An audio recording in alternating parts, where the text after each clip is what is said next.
Hey guys, good morning. I just want to go over how to download the PowerPoint for today's lecture and put it into your OneNote. And this time I'm actually going to remember to tell you to open up your OneNote in advance so I stop cheating. So I'm already in week 15's agenda, so I can do one of two things. I can just go directly to the PowerPoint here by clicking PowerPoint, or I can go the long way and by clicking in the unit resources. So if I click into the unit resources, you can see under lectures, I can just scroll right on down here and it's going to say totalitarianism in Russia. And I know that that's the lecture because it says so right here under Joseph Stalin, right? Totalitarianism in Russia.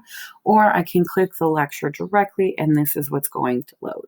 Now, in order to get it into my OneNote, we're going to have to scroll all the way down after going into File, and we're going to have to click Print Settings and Preview.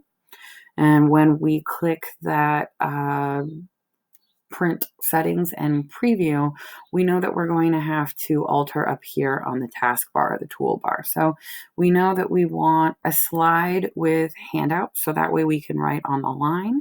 And we know that we're going to have to change this from landscape to portrait so that it prints the correct way. Okay, easy does it. And then we're going to go in here to print. And then we just have to remember that we're going to print into our OneNote, right? There we go. Excellent. We're going to hit print. And then it's going to automatically pop up here into our OneNote. And it's going to ask us, hey, where do you want this? And I do not want it on the current page because I haven't prepared a page for it. So we're going to go into my history section. And I'm just going to click OK. And then when it downloads, I have to remember that it's going to call itself a printout. So I want to rename that. And I'm going to want to make this a subpage. So instead of just clicking rename, I'm going to come up here to the top and delete printout.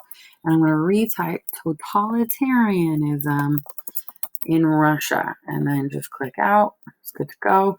And so here you are, and we're ready to take notes. Okay. See you guys for the lecture. Bye.